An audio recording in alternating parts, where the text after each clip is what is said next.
Hey there, I am back with another deck review, and today I'm going to look at the King's Wild Shorts line. That's the premier subscription service from King's Wild Project. Every single month, Jackson does a really different, unique, and inspired deck of cards. Some of his most creative designs come out of this line. You get everything from more refined and elegant cards all the way to almost experimental designs. So a lot going on in that one. I've never regretted it. I love seeing the different inspirations that come out every single month. So absolutely go check that out if you like what you see here. All right, so what's the April deck all about? Well, El Toro is inspired by vintage mezcal bottles. Mezcal's a liquor very similar to tequila in that they're both distilled from the agave plant. And it's made primarily in Mexico, which is why you see a lot of Spanish writing on the tuck here. But the bottles themselves have a very clean and classy design to them. And so it was looking at some of those vintage bottles that Jackson Robinson sort of came up with the inspiration for this deck. So let's take a look at it. All right, starting with the front of the tuck, it's all done on a white matte cardstock with just black printing on it. Very simple black and white colors. Everything on here is done in Spanish, so sorry if I'm going to butcher some of these pronunciations, but you've got El Toro, the name of the deck, which means the bull, and then underneath, mirado a los ojos, which means look him in the eye. Basically a reference to bullfighting and the idea that you need to look the bull in the eye while you're engaging in a bullfight. You've got the large bucking bull there in the center. Bullfighting, obviously a very prominent part of Spanish culture. And then underneath, edición limitada, hecho en los Estados Unidos, which is limited edition, made in the United States. So it's printed by USPCC, and then 56 cards inside. Down the side, you've got trabaja con tus manos, and then concéntrate en lo tuyo. Both of those are Spanish translations of the First Thessalonians Bible verse that you see referenced on a lot of King's Wild Project decks. So on one side, you've got work with your hands, and the other side, mind your own business. So that's kind of a cool reference there, and seeing that translated into Spanish. On the side, very, very bold font. You've got El Toro, the name of the deck, of course. Same thing on the other side. You have your ad copy on the bottom, now done in Spanish, including the month for this subscription deck, Abril 2020, and then the King's Wild Project logo. The top, again, has El Toro, very bold, and the back's gonna have the back design of the cards that we'll look more closely at in a second. So love the bold styling, the very simple colors other than that band of red on the back. It's really just black and white. Very clean, very elegant deck all the way through. Inner flaps, we got another image, that silhouette of the bull inside. And then number 13, the classic number that you see on a lot of King's Wild decks. Nothing printed on the inside, and that finishes out the tuck case. All right, now turning to the cards, and we'll go to the back design. And this I really, really like. Very clean, very beautiful back design.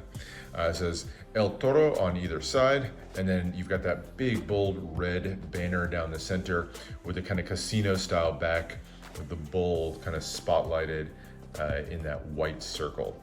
You've got little bits of aging and kind of weathering on the card. You can kind of see those speckles through there. Gives it a little bit of texture, a little bit of feel, and almost makes it feel a little bit more like a vintage card. And then it finishes out with that medium poker border around the edge. Very clean, very classy back design. All right, turning to the cards, extra cards. You do get two jokers. They're gonna be kind of reversed colors, black and red, but then the other one kind of starts with red and goes with black. And they just say El Bromista, which is Spanish for the Joker. So very simple, kind of fun Joker styles, and almost identical pair of Jokers, just kind of reversed colors. So there are your two Jokers. And then you also get a pair of gaff cards. You get a double backer and a blank facer. All right, now into the rest of the deck, and continuing with the really bold style and the really heavy use of fonts on here. So here's the Ace of Spades. You have a large spade pip in the center, and then lots of writing around it. So you got the large pip and index in the corner with that custom pip style, and then As de espadas, which is Spanish for ace of spades, kind of written down both sides and forming this kind of blocky border on either side. And then top and bottom, above and below the spade, you've got that again, work with your hands and focus on yourself. Kind of two bits of that First Thessalonians verse mentioned. So I finished out the ace of spades, all done in black and white. Once again, you have a little bit of weathering and kind of speckles in there to give it a little bit of age. As you go through the number cards, that idea of the two fat borders on either side kind of continues. So you've got the dos de espadas, the two of spades, and then the pips are kind of confined to this center band here. And so as you'll see, as you go through the number cards, kind of gets very crowded there in the center, almost giving it a busy look, but honestly, I really like the look of this one. I like the look of the card, and it's still, I think, a very, very functional card. Now moving to the quartz, you get a very fun, bright pop of color on these. So you've got the classic green, red, yellow, and blue that you see in a lot of court cards, but they are kind of redone in this sort of cartoon style here. So you have the small, again, confined to that band in the center. You have the name of the card still written in Spanish on the side. So the Jota, Reina, and Rey de Espadas for the Jack, Queen, and King of Spades. And then that cool, very fun design reflected on either side. And while some of them have kind of the classic item in their hands, like you have the queen with the flower there, some of them have something a little bit different, whether it's the jack holding a cardinal there in his hands, or the king kind of flashing the two fingers there. So you do get a couple of little different items in the hands, but largely they're reminiscent of and remind you of those classic court styles. Turning to the red cards, the black's now just replaced with red, and now you've got the diamantes here. So flipping through the diamond number cards, a little bit of a rounded feel on the diamonds. They're not quite as sharp of an angle.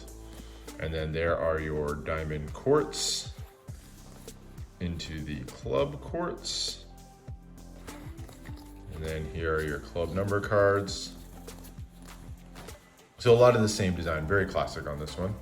Or I should say the trebores. Don't know how you pronounce that. Maybe you're mispronouncing that terribly. And then here are the corazones, or the hearts. There's your quartz through the number cards and finishing with the ace of hearts. And that is the deck. As far as handling, USPCC, they're gonna handle really beautifully. Fans, all that are gonna just handle very nicely.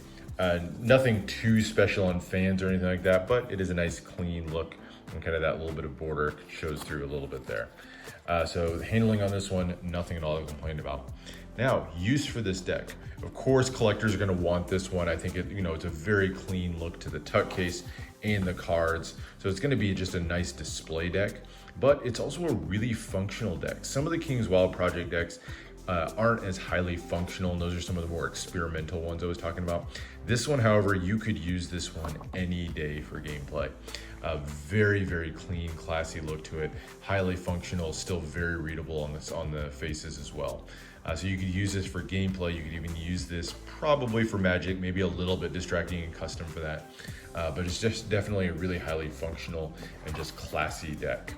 So that's the look at the El Toro. Now, it does come in a few different levels, the King's Wild Shorts line. I only get 2 of them. This is the standard edition deck. You can also get the limited edition deck, which I do get. It really is the exact same cards inside, so I don't typically open this one, but it does come in a slightly different tuck. You'll see this one's done on that kind of brown stock. And it does come numbered in some way. In this case, he does include a custom tuck seal.